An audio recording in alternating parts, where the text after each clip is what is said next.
Hello, everybody. Good morning, good afternoon. Welcome back to Spill the Tea Lou. I hope you are all good and well and good. As you can see from the thumbnail, today we are going to be talking about transfers. I can't keep avoiding them. We did our first transfer show last week. Was it last week? Feels like last week. We're on to transfer show number 2. There's loads of rumours flying about the place. Obviously, yesterday we spoke an awful lot about Newcastle, and I thought maybe today we should speak about my club, Manchester United. Before we get stuck into all of the tea that's being spilled all over the internet the last little while, let me first say hello to the teacups. Massive shout out to Rob Always United, who has sent in a super sticker. It's one of those lovely pears, and it asks, how's it going? How's it going? It's like a pear. It's like a Joey Tribbiani pear. How's it going? How you doing? Shout out to Rob for getting his super sticker in the house and is also making use of his membership emojis. Rob is back with a bang. Back with a bang. He was on holidays. He was on the beach. He was having a good old time of it. And now he's back. Super stickers, member emojis. He's got it covered. Shout out to everybody else in the chat. Lucky is here, saying a lot of clubs will be busy, which makes please excuse my throat, which has decided not to cooperate right now this minute. It's been working all morning. A lot of clubs will be busy, which makes a difference in the market. Correct and right 100%. I know I saw our very lovely Mama Flossie in the house. Mohammed is here. Rob is also asking that you please do leave a like on the video on your way in, people. Shout out there's our Rob. Our Luke, I can't even read. Mohammed is here saying hi. Dibs is here as well. Shout out to Dibs. Who else have we got? You lot have been chatting away. Yous have been talking up a storm. Love it. Shem is in the house. Our very own, very lovely Shem saying, good morning, lovely Boss Lady Lou and all the lovely teacuppers. The best game I've ever seen last night. The two best teams in the world right now, but does that score mean the worst defenses in the world? I don't think so, Shem. I don't think so. I think sometimes it's just so good. And I think when two teams go out there and just play attacking football, I think there's going to be goals. I actually didn't think anybody was particularly bad last night. I thought the defenses were overall decent. The only person that I thought didn't have a particularly good game last night, and I'm pretty sure it was Paige brought this up. Maybe it wasn't Paige, maybe it was JT. Somebody last night on the live reaction said about Manuel Neuer, and I have to say, he's probably the only player on the pitch that didn't have a particularly good game. So I actually saw this morning on ESPN, Manuel Neuer did not save a single shot versus PSG. He is the first goalkeeper in the last 16 of the Champions League. The last 16 Champions League seasons to concede 5+ goals without recording a single save in a knockout stage match. Let me read that again because I don't think I read it properly the first time. He is the first goalkeeper in the last 16 Champions League seasons to concede 5+ goals without recording a single save in a knockout stage match. So I can't remember who said it last night. Somebody said it last night. Maybe it was JT. I can't remember. Somebody last night said it. If you're here, shout that it was you. But said about Manuel Neuer, he was probably the only one on the pitch that I didn't think had a fantastically good match. Other than that, I don't think it's about criticising the defence, if I'm honest with you. I just think the attacking was so good. So good. Niche is in the house saying we've screwed ourselves with Menu. He is unbenchable unless you want the t-shirt out again, and dividing the fan base. Agree. I do agree. I do think it's a bit divisive now. Flossie is saying, I have seen so much negativity around last night's game saying the defending was awful. Nothing on how exciting it was. Someone even said only a neutral would enjoy it. Soz guys, I am not on silent. I am in fact not on silent. Let me see. Oh, let's not do that right now. Sorry, guys. My phone's just having a complete disaster. Um, Sorry. Sorry. Let me turn the sound off on this. Okay, that's done. That's done. Absolutely incredible. Absolutely incredible, Flossie. What an unbelievably fantastic match. And I know Shem was only sort of asking the question there, but he's kind of asking the question that is being asked on wider social media. Last night was not about bad defence. We have become so accustomed to being defensive, to sitting in, to side to side to side to side to back to side, that we forget what actual football looks like in the Premier League. And then when we see actual football in Europe, people are like, oh my God, the defence is so bad. No, the defence wasn't bad. The defence wasn't bad. The match was just incredibly good. It was just a very good attacking end-to-end match. It was fantastic football. It's exactly what football's supposed to be about. And I'm sorry. I don't think the defenses were bad. I don't think either of the defenses were bad. I just think the attacking talent, when you go out to play attacking football, you're going to concede goals because you can't be good at everything at the same time. It's impossible. If you're all up there attacking, you can't all be back there defending. And do you see, if I have an option between everybody sitting in and defending or everybody going out and attacking, attack, please, all the goals. Absolutely ridiculous. Absolutely ridiculous. It was a fantastic match. If you didn't enjoy it, I feel sorry. I really genuinely feel sympathy for anybody who did not enjoy that match last night because it was so incredibly fun. It was so fun. Yeah, that's a pretty damning stat. Yeah, Neuer was probably the only one I would say didn't have a particularly good a good match last night. Patrick is saying, welcome to Patrick, first of all. Hello, my dear. Says, we watch football to see goals. Thank you. Correct, Patrick. We watch football, right? I have never come out of a football match and been like, what a good game. The defense was so sturdy. It was very exciting. Now, when it's my team, I might be like, oh, that was great defending. We won. But I mean, I come out of matches going, oh my God, so many goals, end to end, shots all over the place. Loved it. Like, we watch football to see the goals. Like, oh dear. Some people just look for the sad part of everything, don't they? Probably a few of my fellow Arsenal fans in an attempt to deflect from our own game tonight for the greater good, says Dibs. To be fair, Dibs, we had RJT in the chat. He might join us. Sometimes he's a little bit later on the afternoon shows. We did have RJT in the house last night, and I said that tonight's match was definitely just not going to be as good. And he was a little bit offended at that. And I'm like, it's like, not everything's about picking on Arsenal. Not everything's about picking on Arsenal, okay? There is absolutely no way on this earth whatsoever that Sporting Lisbon and Arsenal are going to provide a 9-goal thriller in the vein of what happened last night. That is not a damning statement on Arsenal. Not everything is picking on bloody Arsenal. I'm sick of not being able to say the word Arsenal or people get defensive over it. It's really frustrating because you can't then actually just have a normal conversation about them.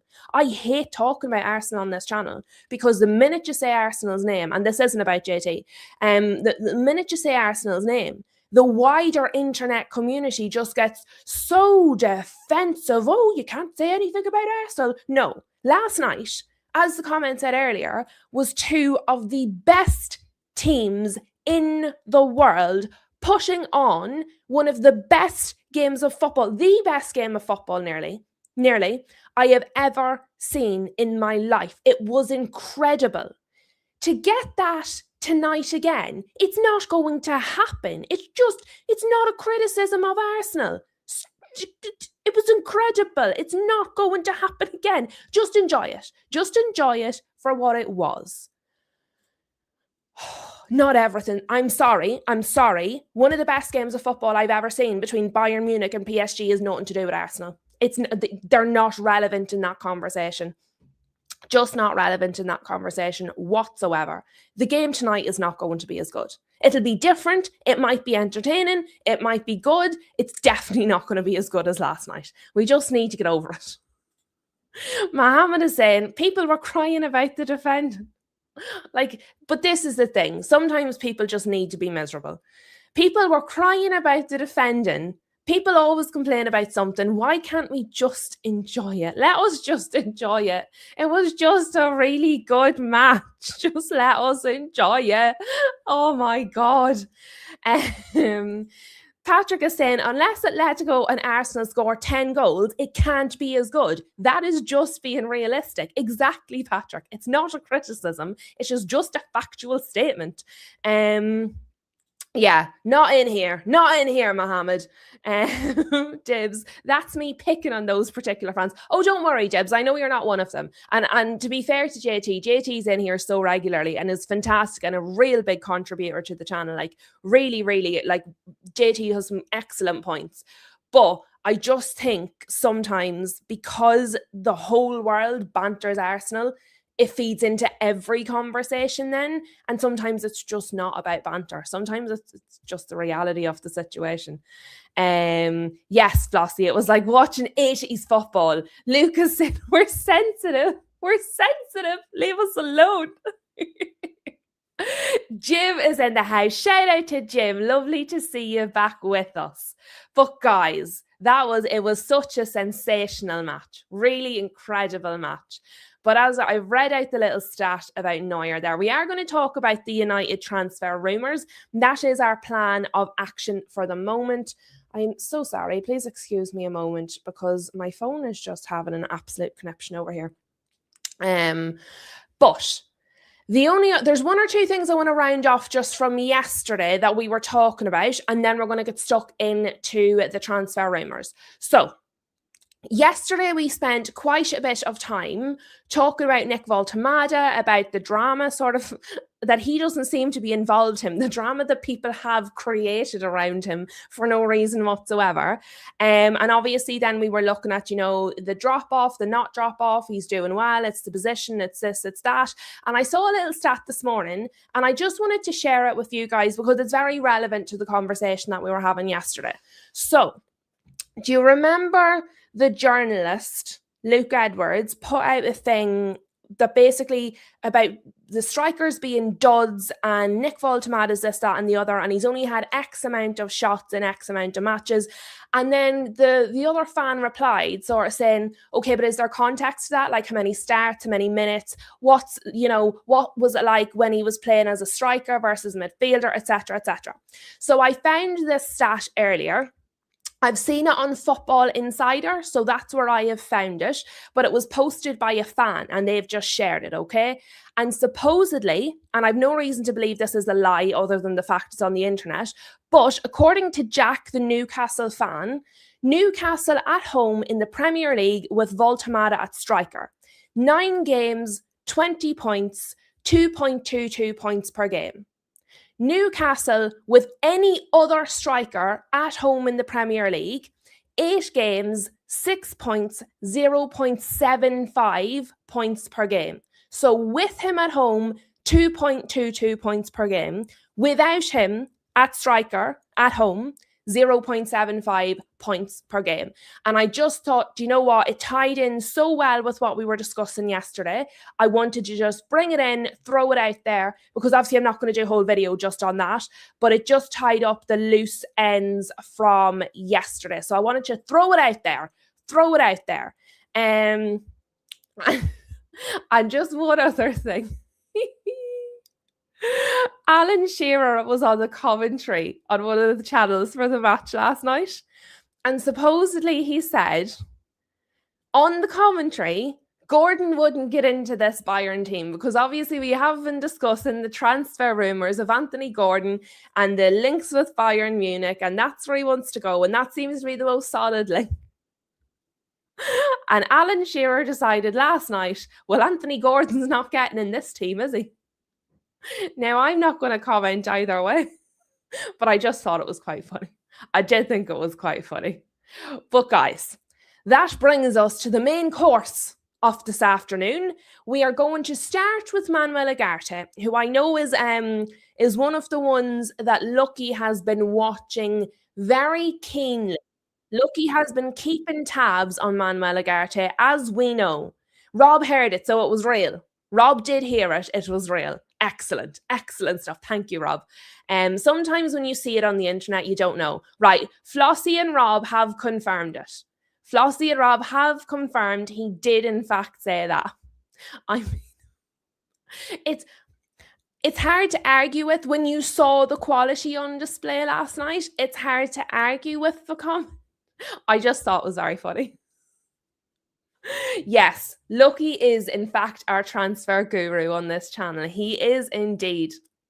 But another transfer guru, not quite as good as Lucky, but up there, Fabrizio Romano, okay? So on the 7th of April, Fabrizio Romano put it out there, Manchester United are considering signing two, well, isn't that good of them, two midfielders in the summer, as Manuel Ugarte could leave. Movement started around the Uruguay midfielder, talks to follow about fee and a deal structure from May and June. We're obviously at the very, very, very end of April, which means we're kind of at the start of May, which is practically the same thing.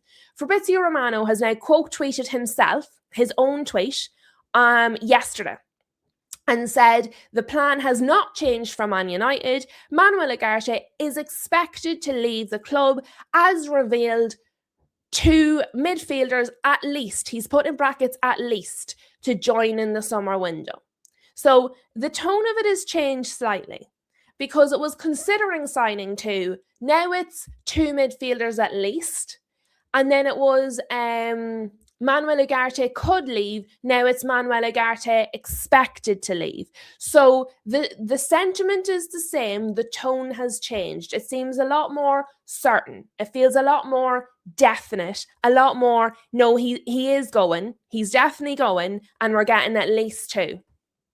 But that was followed up by Rodri Vasquez, who has said, and this was yesterday after, was this yesterday or was this this morning? No, this was this morning, sorry, after the Fabrizio tweet yesterday. So Manuel Ugarte's days at Manchester United are numbered. His representative, Jorge Chejin, will meet with Jorge Mendes in the coming days to try to advance his departure. United are aiming for negotiation for a permanent sale close to €28 million. Atletico Madrid and Napoli are the teams most interested at this moment. I don't think anyone would disagree that it's the right thing to do to move Manuel Ugarte on from Manchester United. He's come, he had promise, he tried, it didn't work out, sell him.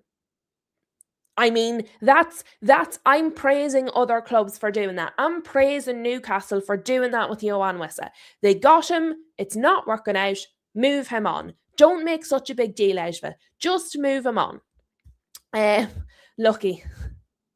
Lucky reckons we need Ben Jacobs on Spill the Tea, Lou. Lucky, I don't think I'm quite at the Ben Jacobs level just yet. Maybe one day in the future. At this moment in time, I don't think I'm quite at the Ben Jacobs level just yet. Not just yet, but we'll keep our eye on what he's saying 100%.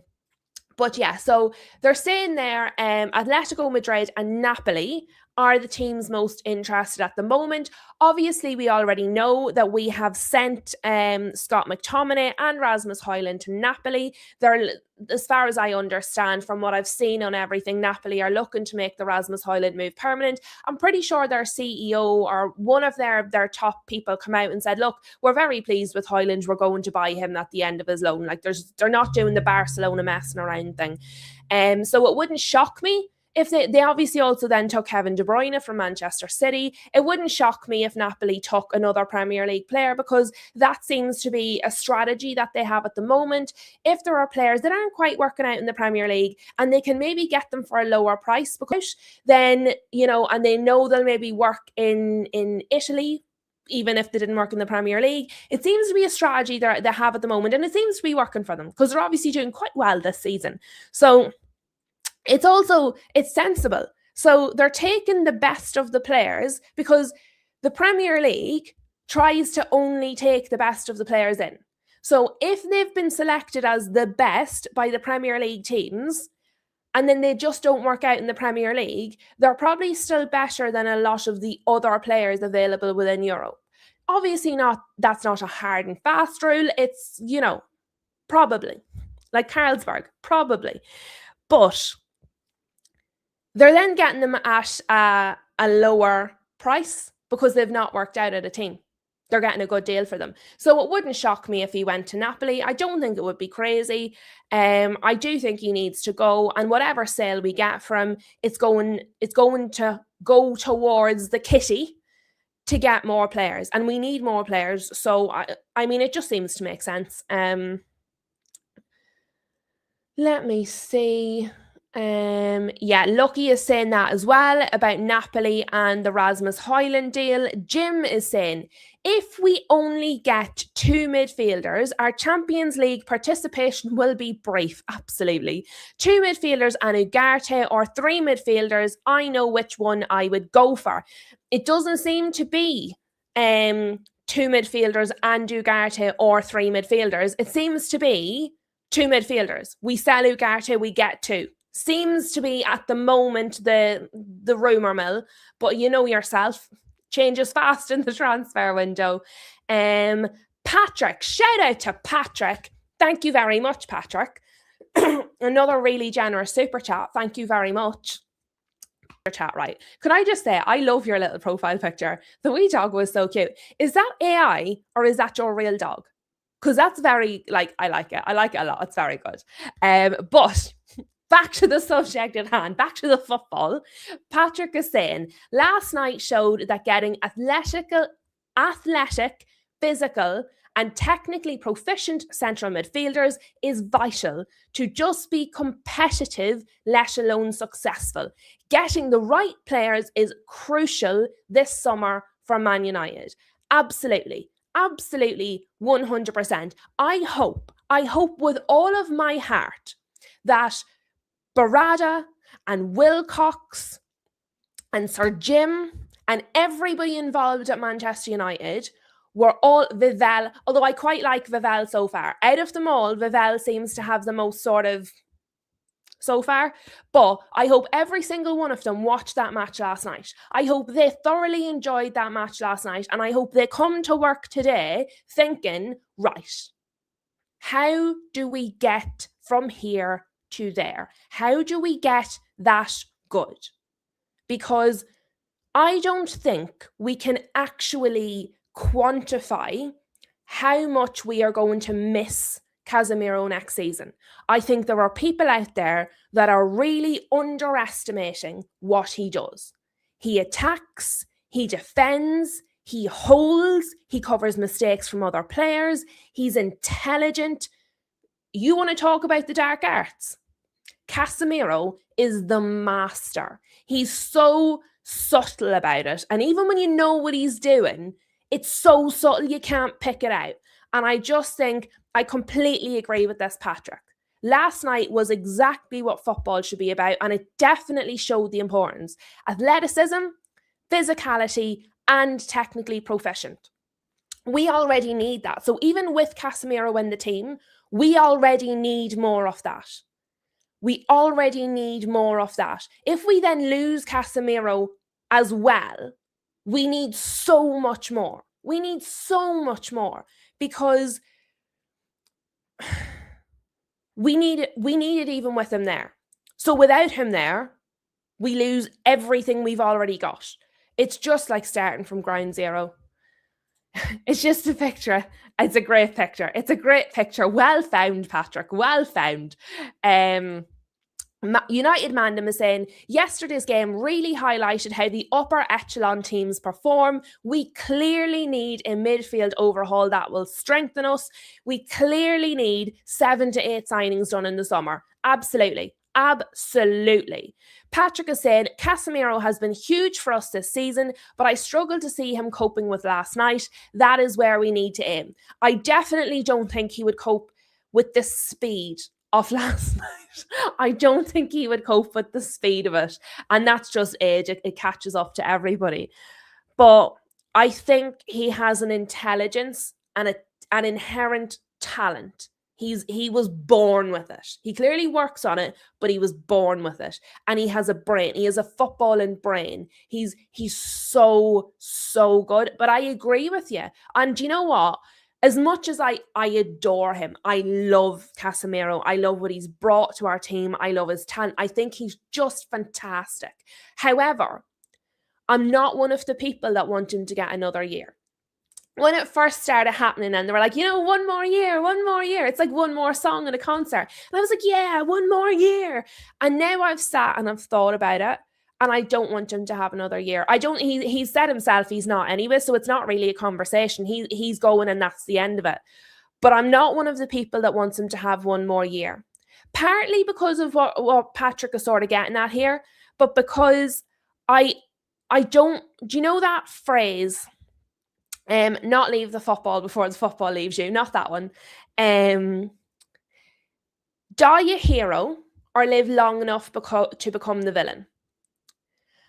I want him to go out on top.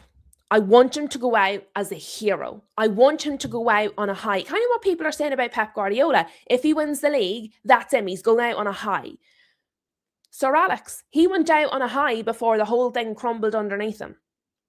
And that's how I feel. I love Casemiro so much. I really think he's fantastic. But I want him to leave at the end of this season. I don't want him to stay because next season it will drop off more naturally because that's human. That's aging. That's life. I want him to leave at the end of this season like the hero he is. I do not want him to stay another season, drop off and leave under a cloud. He's going out at the tippy top and he deserves that and he's earned that. And I wouldn't want him to stay another year and risk that. I wouldn't want to risk that by having him stay another year. So I agree. I don't think he's at the place where he could do last night anymore. I think, obviously we know he could in the past, but not anymore. And as much as I love him, I do think he needs to go. I think it's the right decision from him. And I think it's an intelligent decision from him, but I think we will absolutely 100% miss him next season. What he has given to us this season, we are going to miss in bucket loads next season. So yeah, we're not just replacing. We need a whole new midfield. Huge is saying we need to change the way we play because while we can't press with Casemiro, we won't score set pieces and can't defend like this without Casemiro. Agree. 100% Huge. Absolutely agree. I think what he brings is something you can't explain. He's so good. United Mandem is saying today's game will be gutter scumbag football. At least yesterday we got to see why we love football. I just want us to have a squad good enough to compete at such a level. In terms of the first part of that comment, maybe that's why Arsenal fans get a little bit touchy. That would make me a bit touchy if that was said about my club. Maybe that is why Arsenal fans feel a little bit touchy. I think it will be very different tonight than last night. And I definitely think there might be more defence about it. I don't know if I'd go so far as to call it gutter scumbag football. I think that's a bit rude. That's a little bit rude. Don't forget, we are a multi-club channel. We have fans of multiple teams. Let's just, play nicely with the other children. Mohammed here is saying, out of interest, what positions do United need? I know you guys need a new midfield, but what others are you looking at? I think we need another striker because one striker at Man United is a disgrace. I don't necessarily think we need a left winger because I think Dorgu is a left winger, but I think we need a left back. I think we probably need two left backs because Shaw's going to get injured and I think Dorgu is a winger. Obviously, we need a whole new midfield. We need another centre back, minimum, a left back, and I would take a right back because I don't think Mazraoui or Dalot are it. And we're going to talk about goalkeeper in a minute. So basically, other than 10 and right wing, we probably need a whole team, is where I'm at with it. Patrick is saying, United as a club and as a fan base tend to be too sentimental at times. I love Casemiro, but at some point we need to move on. Agree in its entirety. I completely agree, Patrick, with that entire comment, every single word, all of them. Mohammed is saying was the same with Bobby as well. He was poor for the last 2 seasons at Liverpool, but his last season was like the Bobby of old, and Liverpool fans said, let's give him a new deal. And see, that's, you let them go out on a high. Let them go out on a high. Let me see. That's okay, what they say on other channels, but not on this channel. Not on this channel. We're a bit more relaxed and less insulting on here. We're a bit more relaxed vibe, so I don't care what they say on other channels, not here. Lucky is talking about Mateus Fernandes and Tchouaméni. The Tchouaméni one has been poo-pooed. I can't remember who came out with it, but the Tchouaméni one has been poo-pooed. They're actually looking at him getting another deal now. I don't think Tchouaméni's actually, because the minute those rumours sort of started, now they're talking about a new deal. I think that might be a money thing. I don't think we have any chance of getting Tchouaméni. But guys, Manuel Ugarte is not the only player that Manchester United need to move on. And I'm going to say his name and hope that he doesn't appear. The next man we are going to be discussing is Andre Onana, who does in fact still technically work for Manchester United. So the Trabzonspor, and this was reported by NTV Sport and Sport Witness, Trabzonspor president, and I'm so sorry for saying this wrong, Ertugrul Dogan, on Andre Onana. And this is a quote: "If the conditions are right, we want him to stay. The final decision will be Onana's," which is probably what makes me nervous, because he wants to come back to Manchester United, as we already know. However, Samuel Luckhurst came out recently, more recent than that, and said, Trabzonspor have expressed interest in signing Andre Onana permanently. Manchester United require £18.9 million to avoid making a loss on him. I'll be honest, at this point, if it meant getting rid of him, I would give him away for free.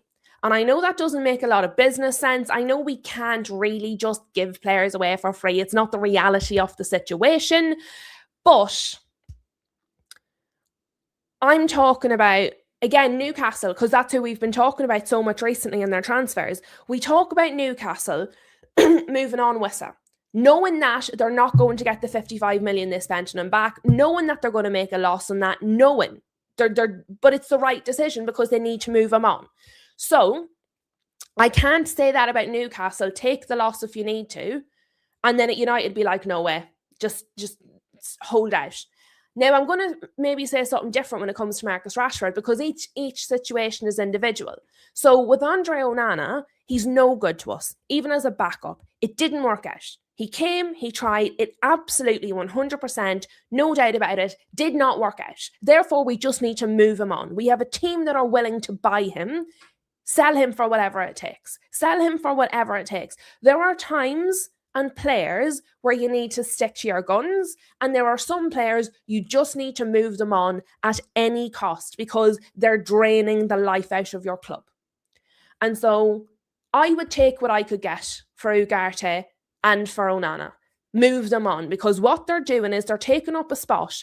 And even if we can't buy a player to replace them, use a youth player, move somebody up. We've lots of really good youth players. We're buying loads of really good youth players. Those two are not playing.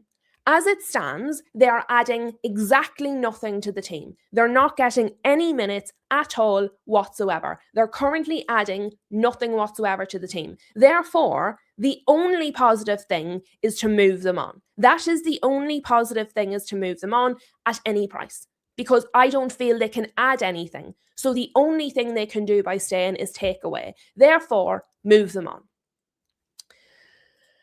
The fact that Onana thinks he can come back to Man United concerns me a little bit, because he seems to genuinely think that he can come back. All of these things, his agent has come out saying, you know, he wants to come back and fight for his spot, which is just complete and utter madness, because he couldn't lace Lawman's boots. He couldn't lace Lawman's boots. There's absolutely no chance whatsoever. But the fact that he thinks he can concerns me. Because as the reports are saying there, Trabzonspor want him, but the final decision is going to come down to Onana. that makes me worry. Tom McBride is in the house. Big up to Tom, our latest teacupper. What else?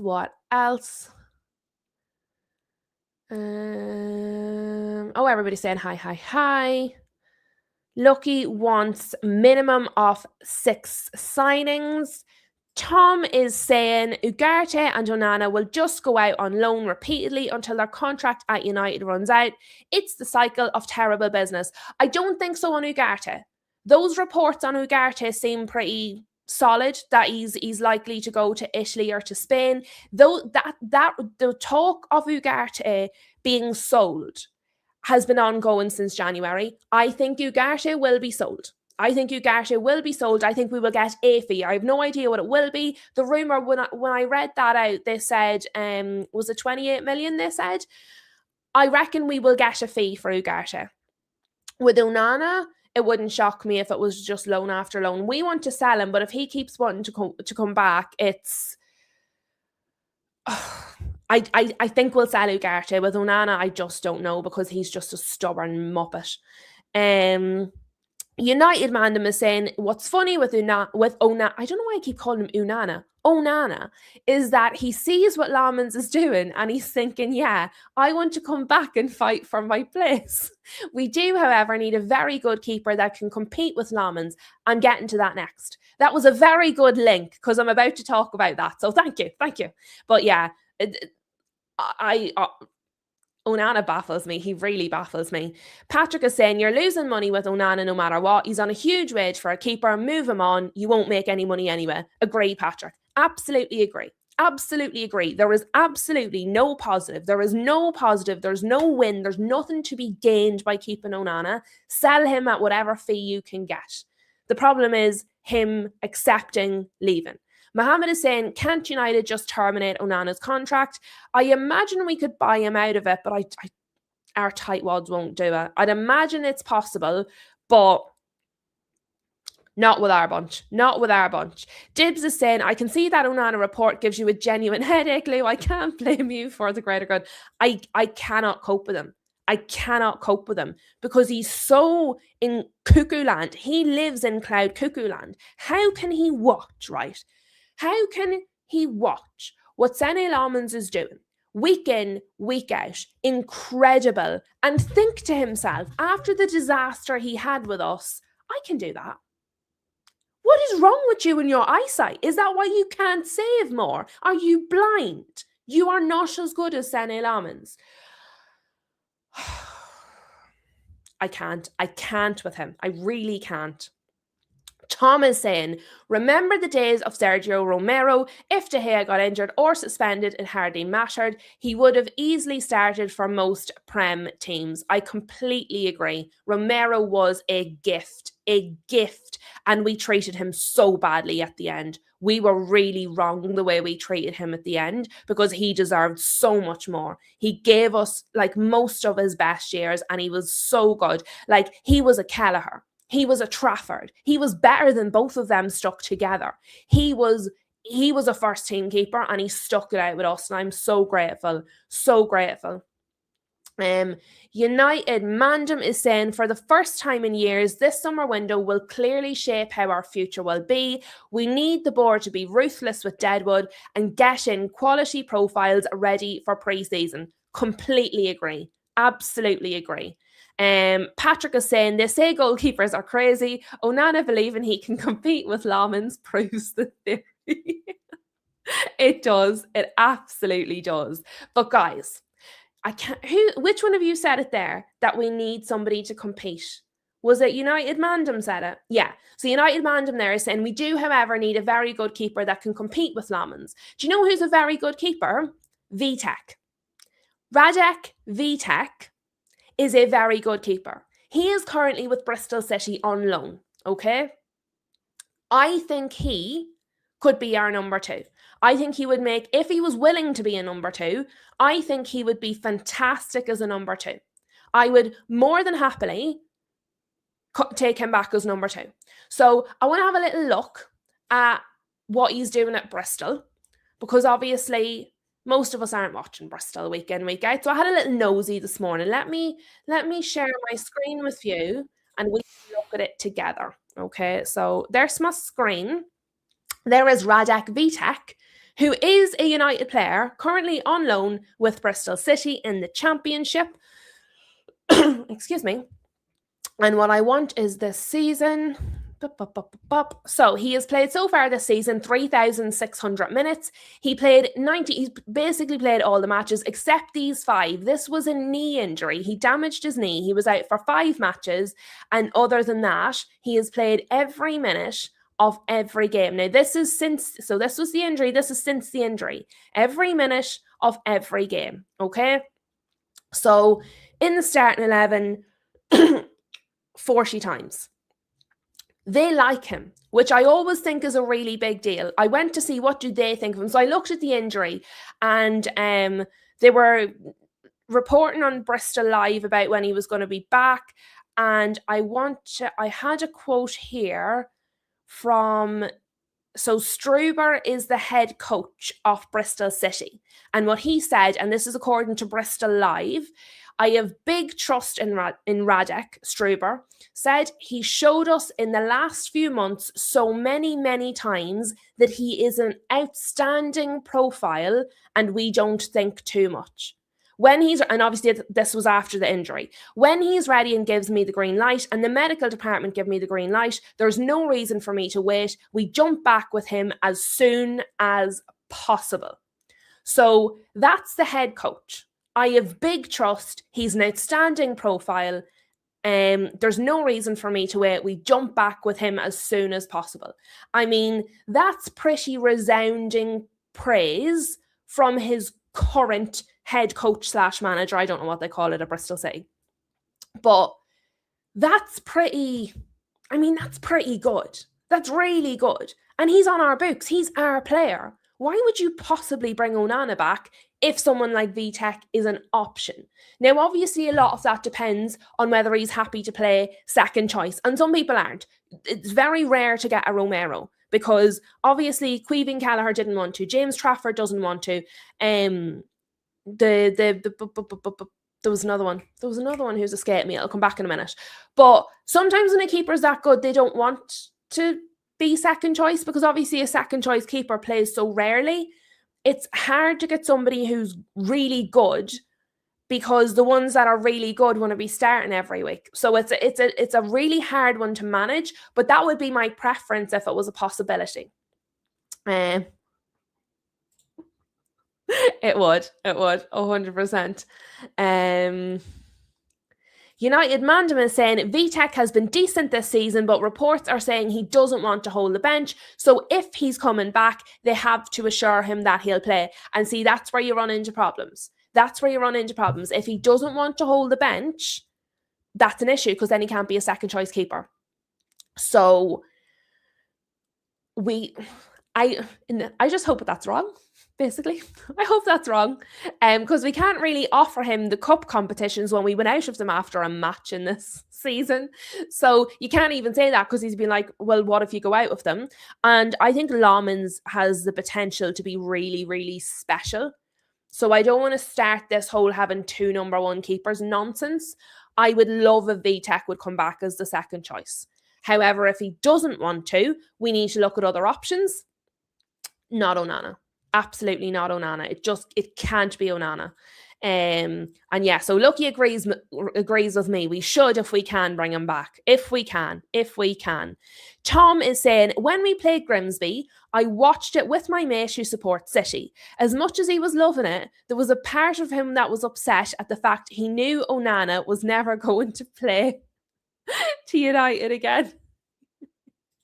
Patrick is saying, the sad thing is that the hierarchy sees dollar signs with someone like Vitek. It's why we got Bayindir as Onana's backup and not promoting him the first time. And that's it.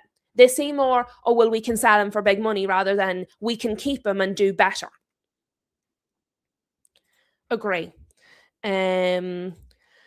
United Mandem is saying the goalkeeping scout that advised the club to sign Lomans was the same one who was so against us getting Onana. Hopefully, he can unearth another gem or just get us someone else that's decent. And you know what? This is what happens when you listen to the scouts. So often we hear the United scouts being criticised. The thing is, I don't think it's anything to do with the scouts. We know from the horse's mouth that Ole Gunnar Solskjaer recommended Erling Haaland to Man United twice on 2 different occasions, and both times United were like, no, thank you. And this is before he was a Manchester United manager. So it was when he was coaching him. And he was like, no, you really want this guy? And Man United were like, no, thank you. So I don't necessarily think, and there's been number of stories through the years where really good players have been recommended to Manchester United, and our board have gone, no, thank you. No, we're okay. No, thank you. And so I often see our scouts get criticised. I don't think it's anything to do with our scouts. I think our scouts are probably very good. I think our board are terrible. And so like that, I hope because they've listened to this goalkeeping scout, it has now worked out sensationally well. I hope that makes them think to themselves, maybe we should listen to the scouts more. Maybe we should actually, listen to the people we pay to find the players. Maybe they actually know what they're doing. So I'm hoping this is the start of us listening to our scouts instead of just ignoring them when they find a good player. And Lucky is saying the reports are looking promising. I hope so, Lucky. I hope so. James Ducker from the Telegraph put up an article about Bruno. Yeah, if you have a link there, Mohammed, you throw it in the chat. Not to worry at all. You throw the link in the chat. But that's kind of where I'm at on the keeper. We need a second choice keeper. We need to just sell Onana at whatever price they will give us. We need to sell him. He cannot come back because all he's going to do is steal a spot from somebody who might actually add. What happens if Lomans actually gets injured? Imagine, what do we do if Lomans gets injured? We're in big trouble. Big trouble. So yes, we can either listen to this scout or we need to beg, borrow and steal to get VTech back. Whatever it is, we need to just not bring Onana back. I actually just can't. Can't do it. We are going to move on to the last person on the thumbnail. We are going to move on to Marcus Rashford.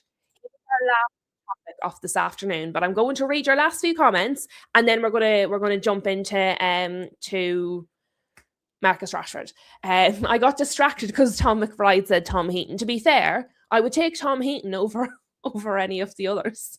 I would play Tom Heaton over Onana, to be fair. At least he knows what the goal looks like. United Mandem is saying, spot on, Lou. We actually have a very good scouting team, but the issue is that they're never heard. When Ten Hag was here, they were all against Anthony and Ugarte, but they still got signed. And to be fair to Ten Hag, I know he wanted Anthony. I actually think Ten Hag was against Ugarte because he never played him. So I don't think they don't listen to the managers and they don't listen to the scouting team. They just do what they want. What's the point in having them? What else?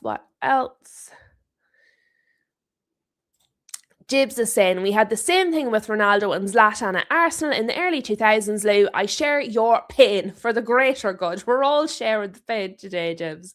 All sharing the pain today. But that does bring us to Rashford. And obviously we've touched on this previously where Barcelona are trying to play a hardball. They don't want to keep Rashford. He got a lot of stick from their fans after their exit off the Champions League. He was basically scapegoated as the reason they went out of the Champions League, which was a nonsense. And then actually they do want to keep him, but only on loan, and they don't want to pay for him, and they're not going to activate the clause on just another loan. And Barcelona doing Barcelona things. So let me read this out. And then I'm going to get to the craziest theory I've seen so far. So, according to Pletigol, Barcelona are pushing for a second loan for Marcus Rashford. Talks with Manchester United are ongoing. Barca currently do not want to trigger the €30 million buy option. they ideally want a second loan, otherwise they want to negotiate the fee down. In any case, Rashford should stay at the La Liga side. First of all, €30 million or £25 million is an absolute bloody bargain for Marcus Rashford. Sort yourself out, Barcelona. Like, literally get your shit together. That's a disgrace. And no second loan. Buy him or F off, essentially, is my opinion on that.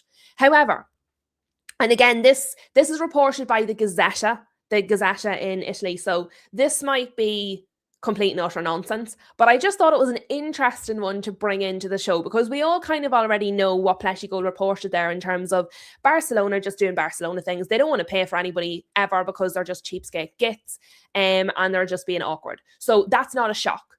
But when I read this morning, this one surprised me. So according to the Gazzetta, Manchester United are exploring alternative solutions for Marcus Rashford, with Barcelona currently unwilling to trigger his €30 million buy option. One option being considered is offering Rashford in a player plus cash deal to AC Milan for Rafael Leão. I hadn't heard that one before. That was a new one on me this morning. So apparently, United have got sick of Barcelona and they're looking at other options. And one of the options that they believe is possible is money plus the player for Rafael Leão. That one gobsmacked me this morning. It feels like nonsense. It feels like nonsense. It does feel like nonsense. But I wanted to bring it into the show. And I wanted to get your guys' opinions on it. Do we think it's actually even like a possibility? Do we think it's real? Do we think it's nonsense? Would you do it? So yeah, because I, as you can tell, every time I read it, I'm like, it just seems so far-fetched. It just seems so far-fetched. Patrick is saying, scouts at United don't get listened to because some players are bought for their marketability, and it's definitely what happened in the past. Absolutely. It's definitely happened over and over, 100%. Dibs is saying, Rashford, will he be the prodigal son or move on permanently at last? Who knows? For the greater good. And this is probably the one where I feel a little bit different. So with Ugarte, he doesn't add anything. He's not doing anything other than taking up a spot on the bench. Move him on, whatever the price. The same with Onana. He's not really, he just is no addition. Move him on for whatever price. I personally wouldn't want to bring Marcus Rashford back. I think it's water under the bridge. I think it's happened already. I think the relationship is done. I think it's done on both ends. I think he wants to move on and we want to move on. However, where I feel differently is Marcus Rashford, while I don't want him back at the club, while I don't want him back in the team because I think it's moving backwards, if it came down to it, I would rather take him back than let Barcelona pay under 30 million for him.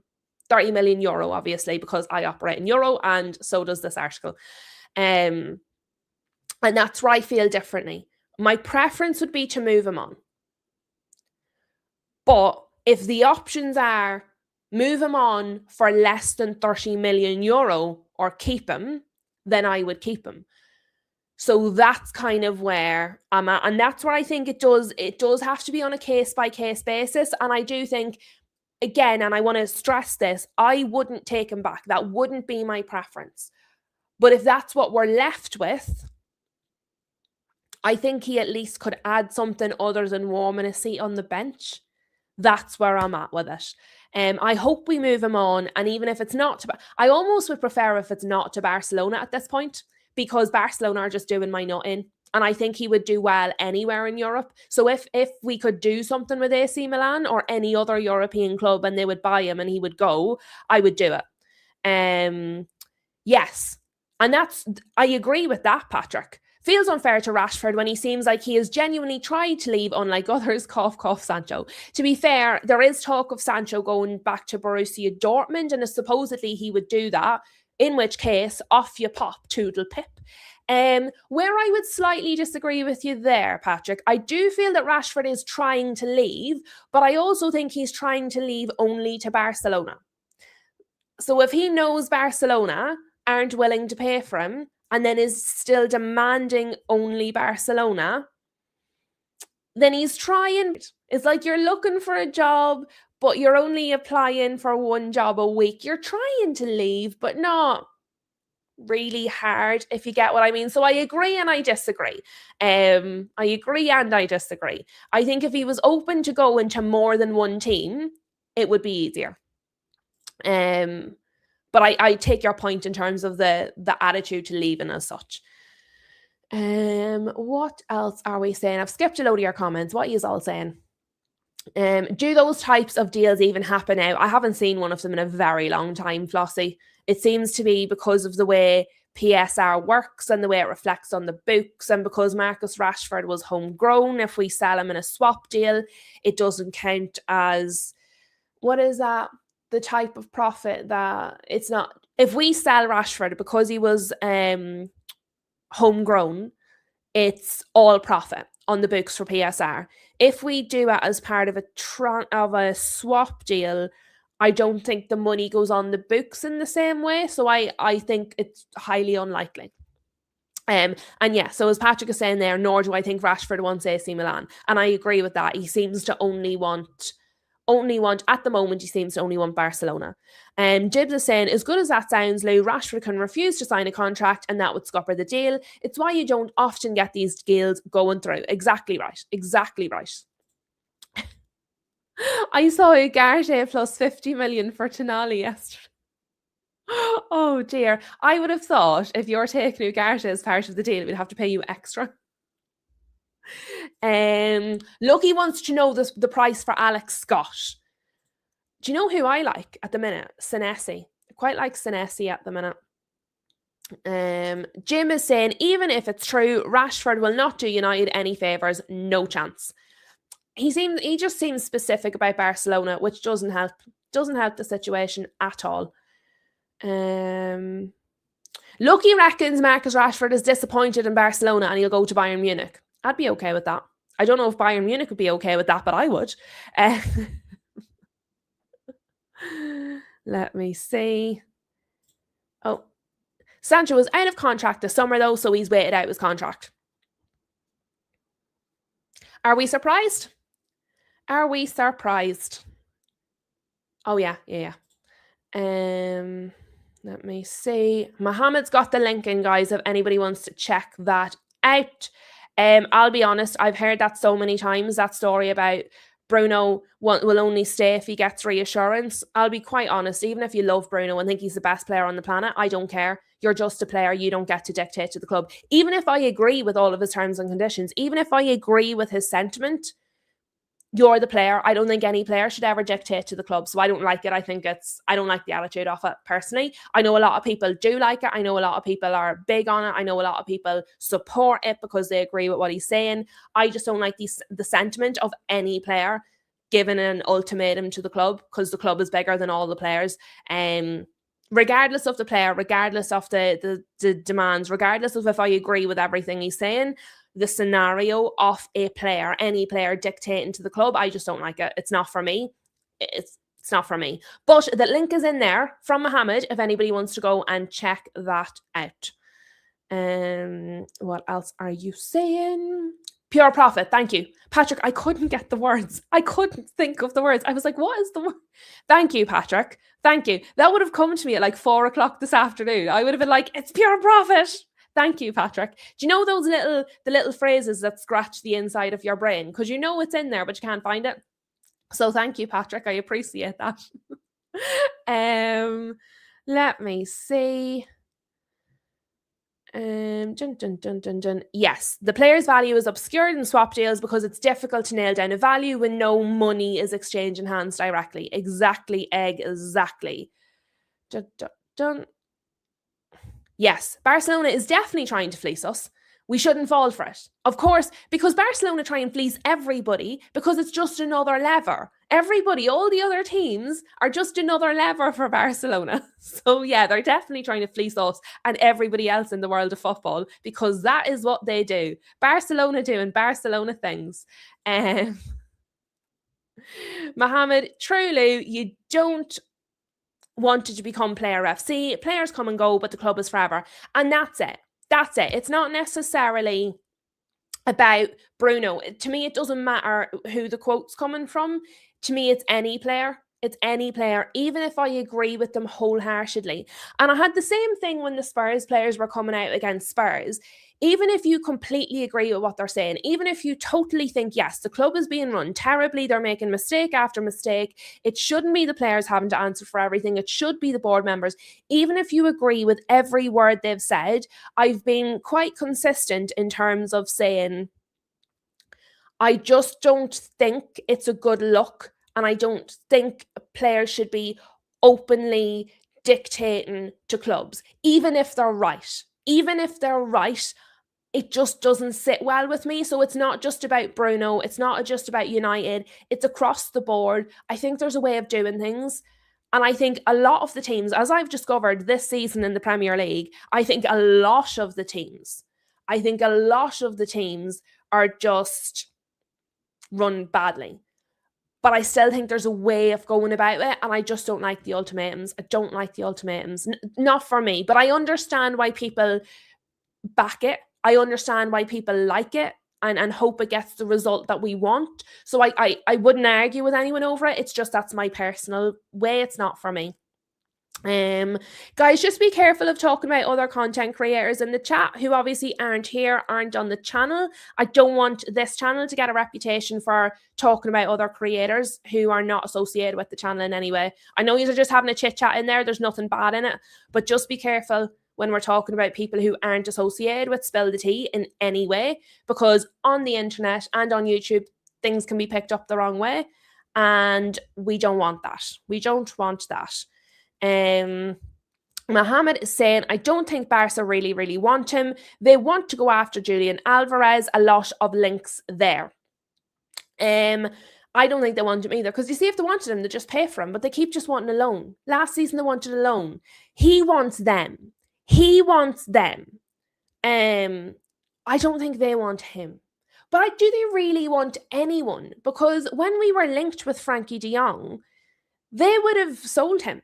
He refused to leave. He said, no, I'm staying. You owe me wages. I love it here. My girlfriend, fiance, wife doesn't want to leave. I'm not going anywhere. They would have sold him though.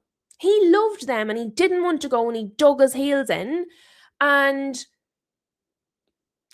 they were like, okay, whatever. Like, but I mean, we'd have sold you. And I think it's the same with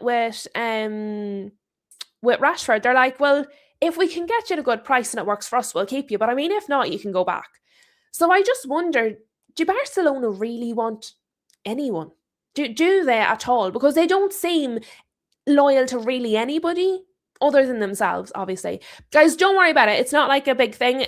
I just, you know yourself on the internet, sometimes things are taken up the wrong way, and I just want to be really careful because we're so new and, you know, people don't really know the channel yet, and you know yourself, it goes out onto the internet and people are like, oh, did you see this on that channel? They're saying this thing, and I just don't want to be involved in the drama. I love the tea, but only when it's about everybody else. Only when it doesn't involve me. I only like the tea that doesn't involve me. Yes, Lucky is saying we haven't seen swap deals really of late, and that's true. Like as Flossie pointed out earlier, they just don't seem to be a thing anymore. But I think it's very much down to PSR, down to the rules, down to the way it's sort of it goes through the books, as such as what Patrick was saying there. You know, when it comes down to players that can be sold for pure profit, I've lost him when he explained it. Yeah. So when it comes down to players that are pure profit, like Marcus Rashford, you know, and then you have to put it through the books on a swap, the value is completely obscured. It doesn't work for PSR. And I think that's probably why we've ended up losing a lot of them. Yeah. Dibs, I like to watch the tea from afar. I don't like to be inside the tea. I like to just watch it, drink it in, but not be inside the cup by myself. You know? Yes, Lucky is correct. My club comes first, Man United. Your club always first over everybody, and not like your loved ones, but over all the players. You know what I mean? Not over everybody, over the club and the players. Guys, it's time for a cup of tea. It's time for a cup of tea. The time has come for a cup of tea. I don't know if you've noticed, I'm unraveling. I'm unraveling. It has been several hours since I had my last cup of tea. And then I keep talking about tea, and now I want a cup of tea. So we have, oh, Jesus, we've actually run for over an hour as well. Guys, you're all fantastic.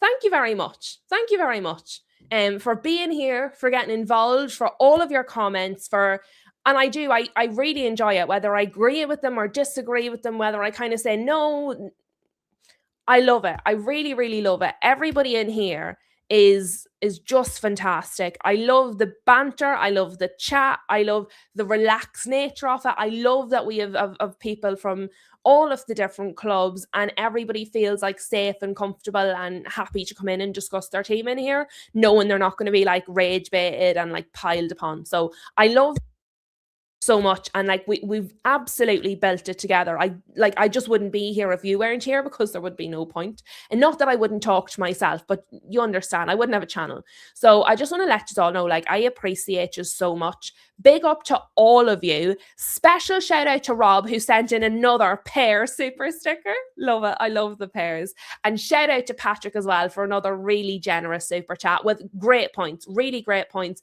and started a fantastic talking point for the show. So thank you, both of you guys. Thank you, everybody else. Guys, this evening, I'm going to do the same as last night. There won't be a 7 o'clock live. It'll be a live match reaction after the football. I'm going to set it up. Once I end this stream, I'm going to set it up straight away. So if you want to get in and get chatting, if you're not watching a watch along or anything, but if you want to just come and chat about the match as it's ongoing or whatever, the stream will be set up. The live chat will be there. So you will be able to come and chat away. And then I will see you all at 10 o'clock tonight, people. Enjoy the rest of your day. You are all fabulously fantastic, and I appreciate every single one of you. Have a good one.